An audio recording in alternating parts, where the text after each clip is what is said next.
Bon les amis, vidéo à chaud. Fabrizio Romano vient d'annoncer que NGI est déjà du côté d'Everton, qu'il y avait un accord quasiment acté entre l'OM et les Toffees. Donc c'est vrai que c'est un sentiment très spécial, je pense, pour beaucoup de supporters marseillais. Parce que NGI, ça a été le tube de l'été 2023. On parlait de lui tous les jours. On se rappelle le 31 juillet, le jour de sa signature, l'effet que ça avait à Marseille, à l'aéroport de Marignane.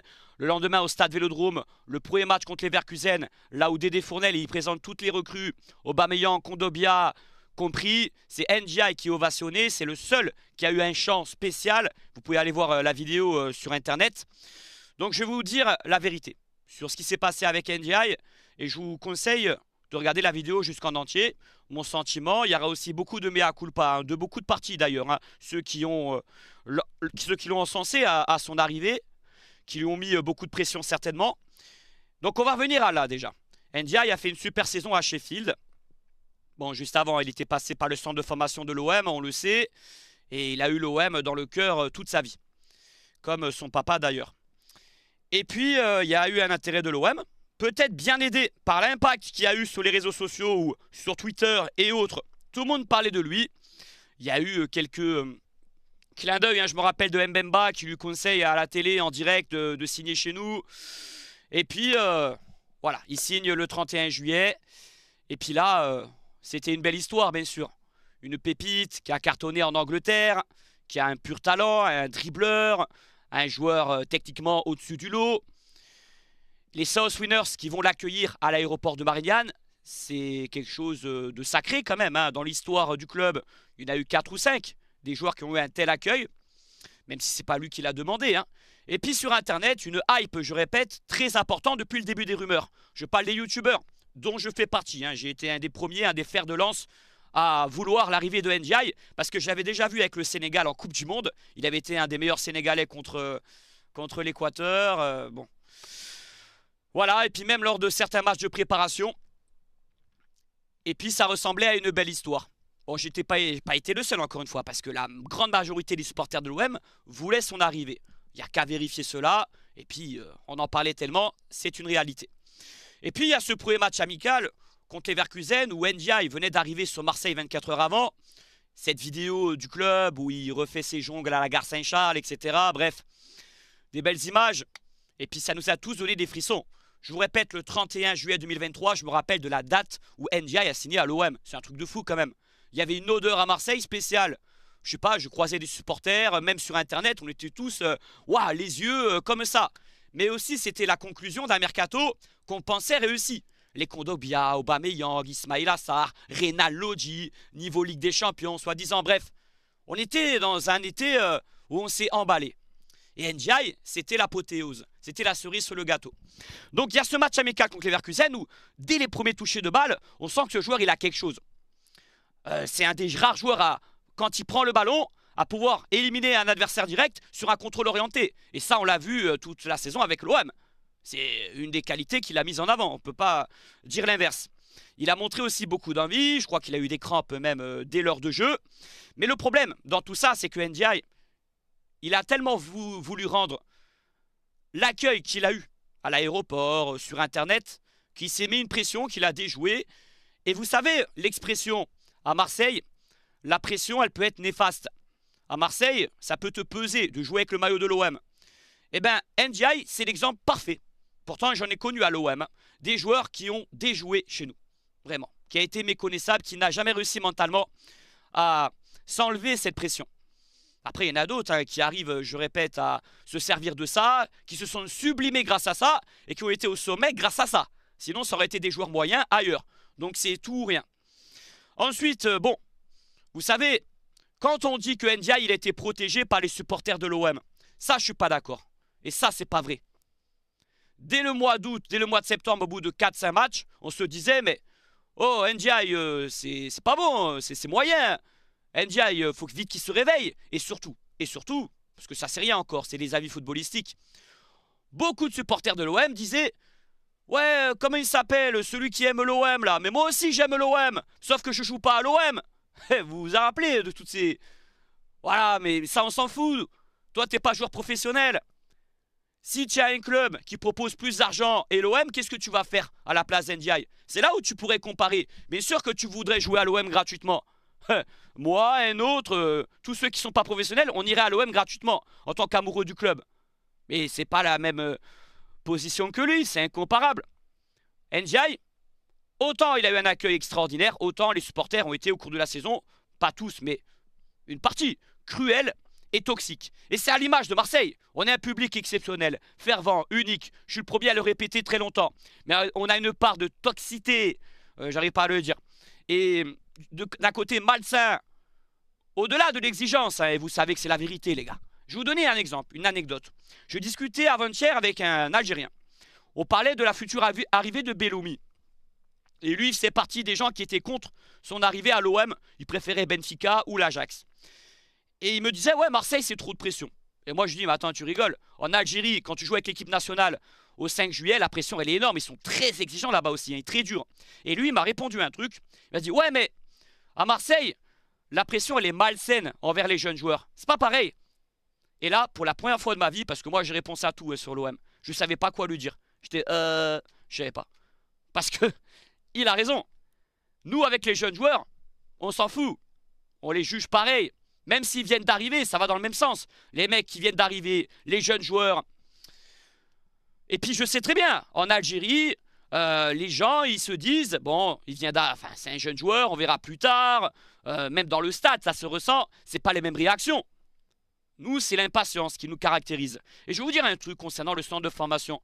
Bon, on s'y intéresse un petit peu, hein, globalement, depuis quelques mois, mais ça fait des décennies que les supporters de l'OM s'intéressent très peu au centre de formation. On ne sait même pas qui joue en U17, en U19. Demandez à la communauté lyonnaise ou d'autres communautés que je ne vais pas citer, d'autres clubs. Eux, ils les connaissent, les jeunes. Hein. Bon, tu vas me dire, c'est normal parce que notre club nous a habitués à ne pas lancer des jeunes, ou très rarement. Mais c'est une culture qu'ils ont que nous, on a moins. Eh ouais. Qui connaissait Lafont avant qu'il rentre contre Benfica? Très très peu de monde. Eh bien, au niveau du centre de formation, là, il y a une volonté hein, que beaucoup de jeunes joueurs soient lancés la saison prochaine. Moi, je vous garantis, hein, au bout que d'une ou deux mauvaises entrées, ils vont se faire défoncer. Et c'est ça le message que j'ai envie de dire. À Marseille, il y a une part de toxicité, encore une fois, du côté même un peu malsain, cruel. Voilà, c'est ça le bon terme. On est cruel aussi parfois avec les joueurs. Et ça, ceux qui nous le disent, on ne peut pas dire l'inverse. C'est une réputation qu'on a et qui est méritée, les gars. Et qui va se perpétuer encore avec le temps. Autant la réputation qu'on a de public exceptionnel, unique même, particulier, elle est restée. Elle est ancrée, elle va continuer comme ça. Mais autant à l'inverse, le côté cruel, toxique, ça va continuer ainsi. Donc je ne suis pas d'accord avec ceux qui disent que Ndiaye a été protégé toute la saison. C'est pas vrai. Alors il a été critiqué comme les autres. Comme les Aubameyang, Sarr, Kondogbia, Lodi. Et je dirais même parfois peut-être un peu plus, parce qu'il a eu un accueil extraordinaire, parce qu'on s'attendait à plus. Et les jeunes se disaient, et surtout aussi parce qu'il aimait l'OM. Donc c'est plus la peine. Là je vous garantis, hein, je vous dis droit dans les yeux, les prochains joueurs qui aiment l'OM, là, faut arrêter de se mentir et de faire les hypocrites. Hein, de faire parler les belles histoires. Ouais, c'est un avantage, il aime l'OM, ça donne envie. Arrêtez maintenant, on arrête avec ça. Maintenant, on juge le joueur, il est bon, il est pas bon, comme les autres. On s'en fout, c'est un mercenaire, pas un mercenaire. Maintenant, on juge ça, d'accord? Qu'on recommence pas le même baratin parce que on va être content quand il va signer. C'est un plus, il aime l'OM, mais après, on va en profiter pour le défoncer. Et ça correspond à Marseille et au public marseillais. Attends, au mois d'août, on était les premiers à le vouloir, aussi en partie parce qu'il aimait l'OM. Au mois de septembre, on l'a défoncé parce qu'il aimait l'OM. Et ça, c'est quelque chose à retenir dans ma vidéo. Le mal de Ndiaye, c'est qu'il aimait l'OM aussi. C'est pas qu'il a été assez cher, 15 millions d'euros. C'est pas qu'il sort d'une bonne saison à Sheffield. C'est vu qu'il aimait l'OM, on en a autant parlé, et ça lui a été reproché. Je répète ce que j'ai entendu. Mais moi aussi j'aime l'OM, mais moi je joue pas à l'OM. Mais c'est incomparable. Lui, il avait le choix entre signer en Première Ligue, rester à Sheffield, signer à l'OM, comparons les salaires. Est-ce qu'il était gagnant chez nous? Non. Et pourtant, il vient chez nous, il fait un choix du cœur. Toi, si on te demande de signer à l'OM en tant que supporter, même gratuitement, tu vas y aller. Logique, lui, c'est un joueur professionnel. C'est pas le même statut. C'est triste, hein, c'est triste cette nouvelle parce que c'est un gâchis. Ndiaye n'a pas su exploiter son talent à l'OM. Alors, il y a aussi sa part de responsabilité. Hein. Ça, je vais en venir. Sa saison a été décevante. Mentalement, il n'a pas su se libérer. Et bon, il a marqué combien? 3-4 buts dans la saison, il a été très peu décisif. J'ai peu de souvenirs où j'ai célébré des buts de NDI, quasiment pas franchement. Si, j'ai quelques souvenirs en Coupe d'Afrique, tiens. Il avait marqué un beau but, une frappe croisée, il a fait une super passée avec une roulette à la Zidane juste avant. Là oui, mais bon. Donc peut-être que c'est le destin, peut-être c'est ainsi, en tout cas c'est moche. C'est moche. Et même les supporters qui sont contents, ils ont le droit, il n'y a pas de souci que NDI soit vendu. Parce que le transfert va être rentabilisé. Hein. Il va partir au même montant qu'on l'a acheté. On va pas faire une plus-value. Hein. Par contre, à mon avis, ça va être dans les mêmes eaux. Si vous êtes satisfait, ok, mais avouez que c'est moche. C'est moche ce qui s'est passé depuis juillet 2023. Après, certains, vous n'êtes pas responsables. Parce que, et je parle de peu de personnes, hein, peu de personnes se sont pas enflammées quand il est arrivé. Vous, je vous comprends, ok. Mais bon, il y a eu aussi les supporters qui se sont enflammés au mois de juillet, après qu'ils l'ont descendu dès le mois de septembre, voire fin août, au bout de 3-4 matchs moyens. Ne dites pas que NDI a eu un traitement de faveur. En commentaire, est-ce que vous trouvez que NDI a été plus protégé que les autres? Ça, c'est le truc à la mode aussi. Et ça m'énerve un peu. Non, NDI, on en a beaucoup parlé cette année, en répétant de longue, que c'était pas le niveau attendu, qu'on s'attendait à mieux, qu'il aimait l'OM et que c'était un défaut même. Donc on arrête les belles histoires. On s'en fout maintenant. Prochain joueur qui aime l'OM, je ne veux plus en entendre parler. Même pas ça m'intéresse. Après vous allez me dire, ouais mais si c'est Griezmann, Sadio Mané, etc. c'est différent. Oui, parce que c'est des joueurs, des statuts de classe mondiale. Mais les belles histoires comme ça, c'est bon. Voilà, à Marseille, on est comme les autres. Hein. Le joueur, il est bon, on le juge comme ça. S'il n'est pas bon, voilà, il n'y a pas d'amour du maillot plus que ça. Chez un joueur, on le juge par ses performances, c'est tout. Voilà, c'est pour ça que s'il y a des jeunes du centre de formation, l'année prochaine qui sont intégrés et qui déçoivent rapidement, ils vont se faire détruire, ils vont se faire défoncer. On n'a pas cette culture, on n'a pas cette patience et ils ont raison les autres de dénoncer notre côté toxique, notre côté malsain et notre côté cruel. À Marseille, la passion elle est unique et elle est exponentielle. Si le joueur NDI aurait réussi, il aurait reçu un amour inconditionnel x10 par rapport à tous les autres clubs dont il va passer prochainement. Je cartonne à Everton, il vaut mieux réussir à Marseille qu'à Everton. Mais à l'inverse, Ndiaye a échoué. Et Ndiaye, il a plus souffert mentalement, psychologiquement cette saison que s'il aurait échoué ailleurs. Parce qu'à Marseille, c'est tout ou rien. On est cruel, malsain, toxique. Ça, c'est vrai, hein, c'est pas une réputation. Parce que des fois, on dit des trucs sur nous qui sont pas avérés. Et je suis le premier à le défendre. Même on me reproche de trop encenser le club pour son côté prestige, historique, sa passion. Mais je suis aussi conscient de certaines choses. Et je m'adresse aux supporters de Belloumi, parce qu'il est proche de signer, qui disent à Marseille, il y a de la pression. Je vous réponds clairement. À Marseille, c'est pas qu'il y a la pression, c'est qu'elle est énorme la pression. Énorme au quotidien quand tu joues dans ce stade, sur les réseaux sociaux, parce que c'est aussi les réseaux sociaux. Il n'y avait pas ça avant. Il y a 10-15 ans, quand Bakayoko, Chapuis, ils jouaient à l'OM, c'est des chèvres en attaque. Hein. Ils étaient sifflés au stade, parce que c'est vrai que le stade à l'époque, par contre, il était encore plus exigeant. Mais dans la vie de tous les jours, ça ne se ressentait pas vraiment. Vous croyez que les joueurs, surtout Ndiaye, amoureux de l'OM, il ne regarde pas Internet, il a regardé toute l'année, les critiques qu'il y avait dès le mois de septembre, et il a été un peu étonné, je pense. Il a été étonné, attends, j'ai été ovationné fin juillet, là au bout de 3-4 matchs, c'est autant cruel, et ça l'a impacté mentalement. Après, il faut avoir le mental, je sais bien, il faut avoir les épaules pour jouer à l'OM. Et certains, ils auraient peut-être réagi. Mais rappelez, Ndiaye, il a raté une saison, d'accord, mais Gignac, Balerdi, je peux vous citer une trentaine de joueurs si je réfléchis pendant 10 minutes. Eux, après l'histoire avec l'OM, elle a été exceptionnelle. Bah Ndiaye, il est parti. Et pourquoi il part? Alors peut-être parce que madame veut retourner en Angleterre, peut-être parce que l'OM le veut plus, ou peut-être parce que c'est un mélange des trois. Je ne sais pas. On aura la vérité là-dessus un peu plus tard. Mais moi, je voulais surtout rebondir sur le fait que Ndiaye n'a pas été protégé plus qu'un autre par la communauté OM. C'est pas vrai cette saison. Il a été critiqué très durement parfois, autant que les autres. Qu'il a eu un accueil, c'est vrai, plus fort que les autres, plus élevé, peut-être trop. Moi, le premier, les winners, les premiers, parce que c'est pareil, hein. Il n'y a pas que les internet, les insiders, je sais pas quoi. Il y a aussi les South Winners qui ont eu fait un accueil spécial, parce que c'était une belle histoire. Mais ça, cet accueil, certains leur ont reproché quelques semaines plus tard, en disant, comment il s'appelle? Ah oui, celui qui aime l'OM. J'ai entendu des trucs comme ça, hein, à voix haute, hein. Truc de fou. Je suis NDI, j'entends ça, ça dégoûte, ça me donne envie de vomir. Après, c'est pas le moment de... Moi, je lui souhaite bon courage, bonne chance. Franchement, le garçon, plus c'est un bon mec, c'est un bon petit.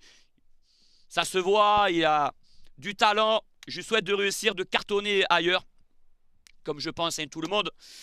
C'est comme ça n'a pas matché. Ben écoutez, on a tous fait un mea culpa. Que ce soit ceux qui l'ont encensé, ceux qui l'ont un peu trop critiqué parfois.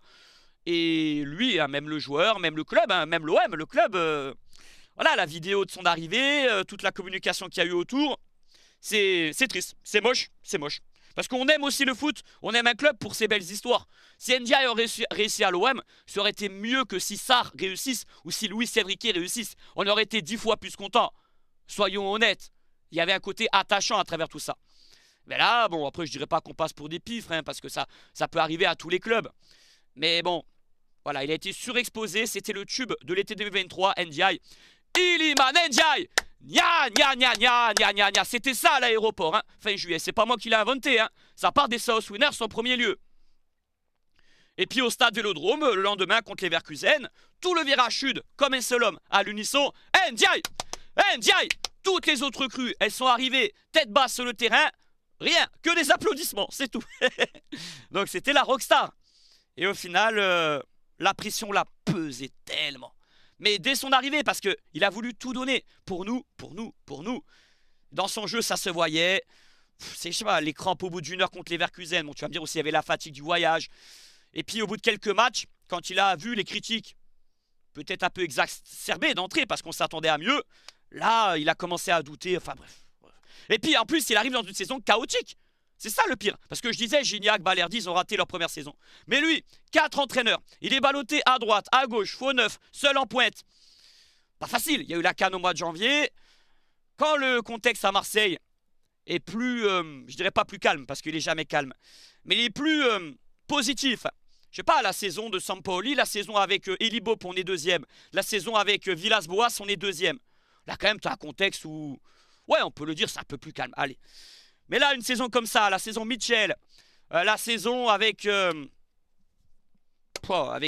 Christophe Boucher après le départ de Drogba. Ouah, c'est pesant, hein.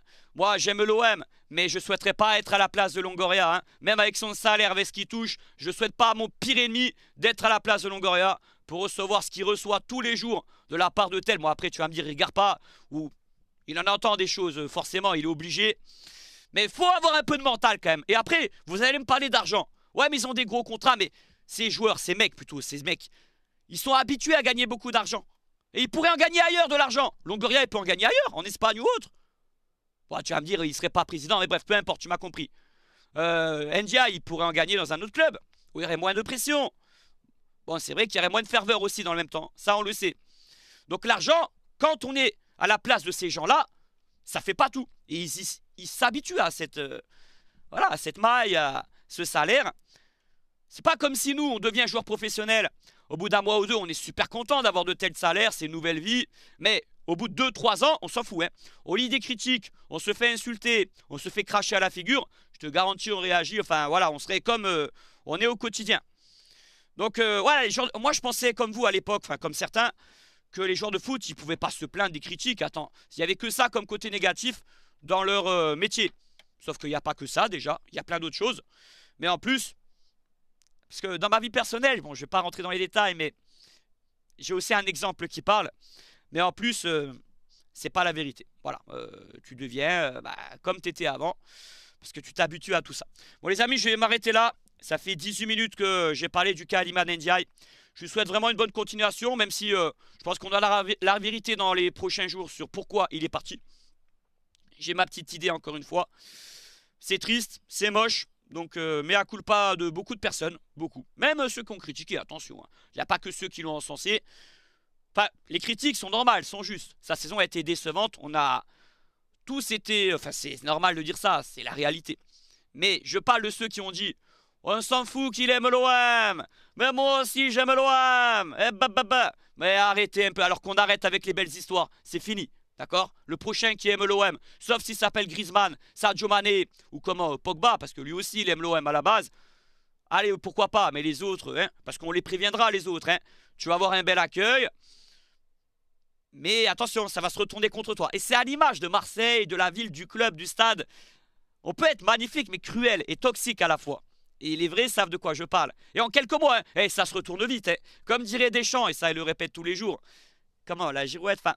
Le vent il souffle, voilà. Ça fait partie du charme aussi de l'OM. Hein. Ça fait partie du charme de la ville, de ce peuple marseillais. Ça fait partie du folklore. Mais ça, le vent tourne très vite. Très vite. Et Ndiaye, le vent, il a tourné très vite. D'accord? La patience. Bon, une partie a été patient avec lui. Ceux qui étaient fans, ceux qui l'ont protégé. Il y a une partie, mais la majorité n'ont pas été patients avec lui. Il n'a pas eu de traitement de faveur. Il a été critiqué comme les autres, parce qu'il a été décevant cette année. Mais parfois, plus que les autres, Ndiaye, on en a parlé. On ne parlait pas beaucoup d'Ismaïla Sarr. La vérité. Sarr, c'est une saison décevante comme Ndiaye. Mais est-ce qu'on en a beaucoup parlé entre nous? Moi, sur Internet, dans la vie de tous les jours, j'entendais le nom de Ndiaye. Ndiaye, il alimentait tous les débats. Et pas en positif, hein. Du mois de septembre jusqu'au mois de mai, en déception. Et lui, il a entendu hein, dans ses oreilles. Waouh, au bout d'un moment, il a implosé, peut-être aussi mentalement. Ça l'a encore plus pesé, même si au départ, la pression, l'accueil lui a pesé également. Donc ne dites pas qu'on l'a protégé, couvé dans l'ensemble, je dis bien. Certains l'ont protégé, mais la majorité, non.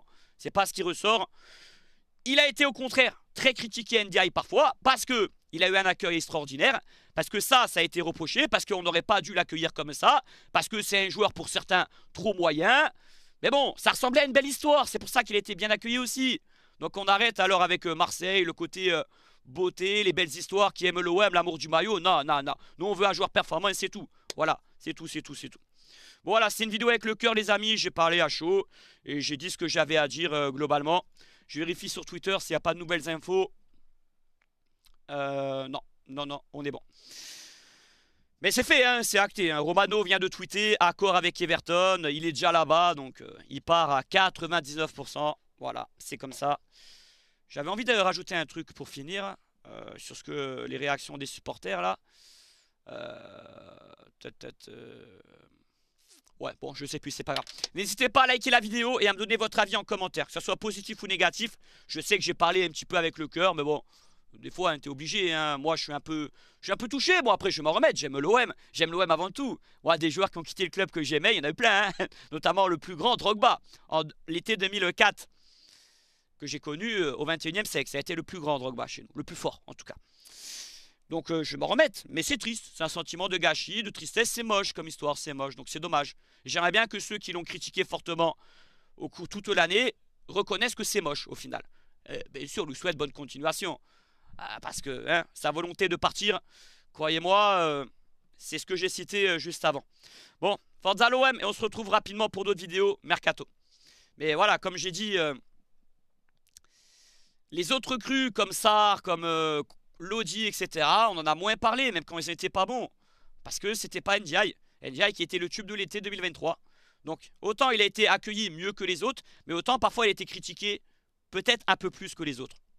Par une bonne partie des supporters de l'OM. On le voyait partout sur Internet, que les gens se sont retournés. C'est pas une critique, c'est un constat, c'est un fait. Vous avez le droit de vous retourner, mais il faut juste le reconnaître et pas raconter d'histoire. Que Ndiaye a été protégé. C'est ça, c'est être protégé. Même lui doit en rigoler. Hein. Quoi, j'étais protégé? Non, mais tu rigoles. Mais après, c'est pas le mec, c'est pas le genre de se plaindre de ça ou quoi. Il connaît le club, il connaît Marseille. Et puis d'ailleurs, Gasset, il avait dit un truc. Au mois de février, quand il est arrivé, j'ai parlé avec certains joueurs, certains nouveaux, et ils m'ont dit, est-ce que vraiment je suis fait pour ce club? Vous vous rappelez de ce qu'il a dit, Gasset, sa première conférence de presse? Et on pensait à qui là? On pensait à Ndiaye. En premier lieu. Donc ça fait mal au cœur quand même d'entendre ça. Il a été voir Gasset, il lui a dit ça dès ses premiers jours. Et après, bon, Ndiaye, il a connu quelques bons matchs. Puis après, il avait replongé rapidement. Donc peut-être que lui aussi est le premier conscient de sa saison ratée, que mentalement, jouer à l'OM, c'est pas facile. Encore plus quand t'aimes ce club. Hein. Ça, les prochains joueurs qui aiment l'OM, ils doivent le savoir. Ok, je m'en fous, je dis la vérité. Si t'aimes l'OM, crois pas que c'est quelque chose de positif. Hein. Ça peut être super. Si mentalement, si tu vas t'imposer, ça va être 10 fois plus, 10 fois plus beau. Mais à l'inverse, les gens ils vont être cruels avec toi. Ils vont être toxiques, ils vont être malsains. Et rapidement, hein, rapidement. Il n'y a pas la même patience. Je connais encore une fois des peuples, des communautés très exigeantes. Je parlais de la communauté algérienne. Parce que c'est un bon exemple. Les gens, ils sont très durs là-bas. Hein, quand ça va pas. Tiens, le dernier match, ils encourageaient dans les arrêts de jeu la Guinée, l'adversaire. Olé, parce qu'ils perdaient 1-0. Bah tiens, c'est comme nous. Monaco, l'année Garcia. Olé, au stade Vélodrome. Pour Monaco, hein, en 2019, après le match perdu à Andrézieux, j'y étais. Bon, c'était les winners, ce Virachud et quasiment l'ensemble du stade. Pareil, je peux vous donner d'autres exemples. L'époque Boucher, 2013, là, avec José Anigo sur le banc contre Ajaccio, les chèvres et tout. On est ironique à Marseille. On peut chambrer notre propre club, nos propres joueurs surtout. Nos propres joueurs, quand ça va très très mal. Et là-bas, ils sont un peu pareils. Sauf que eux, ils sont plus patients avec les jeunes. Nous, je vais rigoler, hein. Les jeunes du centre de formation, je vais rigoler, je vous assure. Quand ils vont se faire défoncer rapidement. Et c'est pour ça aussi qu'à Marseille, on n'aura jamais cette culture-là des jeunes du centre de formation. C'est pas qu'une question de choix, de politique. Parce que c'est aussi une explication. La politique du club fait que on ne fait pas confiance aux jeunes depuis 20-30 ans. Il y a aussi tout l'entourage, le contexte marseillais, où dans le centre de formation, il y a eu quelques gens bordéliques, hein, depuis l'époque Robert Ludreyfus. Ça aussi, c'était un problème. Mais la troisième raison, c'est que les supporters sont impatients. Bon, il y en a d'autres des supporters impatients dans le monde entier. Mais nous, on est impatients surtout. Avec les jeunes. Et même avec ce... Bon, parce que Ndiaye, c'était un jeune. C'est comme si c'était, voilà, 22, 23 ans, il venait d'arriver. Et avec les nouvelles recrues. Les nouvelles recrues, les jeunes du centre de formation, peu importe. On juge ce qu'on voit sur le terrain, on juge le niveau de suite. Allez, on attend un match au mieux, c'est tout. Voilà, c'est la vérité. Par rapport aux autres, je ressens une différence. Même des supporters d'autres clubs français, il y a une différence entre nous et eux de ce côté-là. Nous, on juge très vite. Très, très vite. Voilà. Et vous savez, le départ de Ndiaye à Everton, c'est un ensemble de beaucoup de choses. Hein. Et dans les raisons que j'ai expliquées par rapport aux réactions des supporters, etc., il y a un peu tout ça là-dedans. Hein. Parce que mentalement, on sait qu'il a été impacté. Enfin, après, j'en ai déjà parlé précédemment, il faut être fort pour jouer à l'OM, d'accord. Gignac, qui s'est manqué pendant 2 ans. Balerdi, 2 ans, il y en a eu plein d'autres. Ok. Mais les responsabilités sont un peu partagées. Allez, je m'arrête là. Désolé si j'ai été un peu long. Mais je pense que c'était intéressant d'en parler. Force à l'OM. À la vie, à la mort. Mais je suis un peu triste ce soir. Et pour finir, je vous avoue que cette saison, il y a des choses qui m'ont un peu dégoûté. Hors sportif, hein. Je ne parle pas des joueurs sur le terrain, de la saison ratée. Le contexte autour du club. Bon, ça fait depuis 99 que je supporte l'OM au quotidien, en me renseignant sur tout. Mais tout sur le club. Tout, hein. Quand je dis tout, c'est tout. Tout ce qui fait Marseille, l'OM, dans son ensemble. Et là, c'est une des premières saisons où j'ai été dégoûté au plus profond parfois, certains jours. Je me rappelle après la réunion du mois de septembre. Mais je ne jette pas la pierre au groupe de supporters là. Mais juste, ça m'a fait mal au cœur un peu. Que ça fasse autant de bruit, les médias, tout. Je sais pas, ou alors j'ai changé, hein, je sais pas. Mais il y a eu plein de choses cette année qui m'ont fait un peu mal. Et je parle pas des mauvais résultats, même si c'est lié aux mauvais résultats, bien sûr. Et le traitement, tiens, le traitement de certains joueurs, de certaines nouvelles recrues, j'avoue, ils ont pris cher. Hein. Oh, oh, ils ont pris la foudre. C'est ça aussi, dites pas qu'on a été trop gentil cette année. Au Vélodrome, oui, le Vélodrome a été gentil, mais dans l'ensemble. Et maintenant, les réseaux sociaux, ça fait partie du mood. Il y a 20 ans, Bakayoko, Chapuis, il n'y avait pas les réseaux sociaux. Ils étaient sifflés de temps en temps au stade et c'est tout. Mais là, j'ai senti d'entrée cette saison. Bon, en même temps, l'avenir nous a donné raison. On a fait une saison catastrophique. Mais peut-être aussi parce que l'impatience, la gronde était là d'entrée. Avec ce qui s'est passé en début de saison, voilà, peut-être aussi. Il faut savoir dire la vérité, les gars. Et Aubameyang, ok, il a réagi, mais peut-être que même sans les critiques, il aurait réagi. Il aurait retrouvé une vraie condition physique, il aurait claqué des buts. Il faut être quand même pragmatique, faut être... il serait pas resté à ce niveau-là, Aubameyang. Mais Aubameyang, tiens, parlons-en rapidement. Vous savez qu'il a joué avec la haine des supporters de l'OM, qu'il l'a dit il y a 15 jours, et ça, peu personne l'ont vu. Il l'a dit de ses propres mots. Bon, maintenant, il peut le dire, parce que personne ne va lui en vouloir. Il est exceptionnel chez nous maintenant. Mais vous vous rappelez quand il marque contre l'Ajax, son ciseau acrobatique, et il regarde le virage nord avec un regard de tueur. Il y a des gens qui disaient, hey, j'espère que tu regardes pas mal le virage là. Eh bien, c'était la vérité. Si, il jouait avec la haine. Et ça, on n'est pas à sa place pour pouvoir juger. Parce qu'il a trouvé, il a dit, j'ai jamais vu ça de ma vie, dans ma carrière. Des supporters aussi cruels, j'ai jamais vu ça de ma vie. Et ça, il va le répéter après sa carrière. Hein. Mais il va aussi dire qu'à Marseille, il a vécu une ferveur unique. Et ça, il le répète, hein, encore dernièrement. Voilà. Ça me rappelle un peu ce qui s'est passé avec Ndiaye. Aubameyang aussi l'a vécu. Donc, cette année, les recrues à l'OM ont été mauvaises la plupart. On s'est manqué, on le sait, mais ils ont pris cher. D'accord, qu'on ne dise pas l'inverse.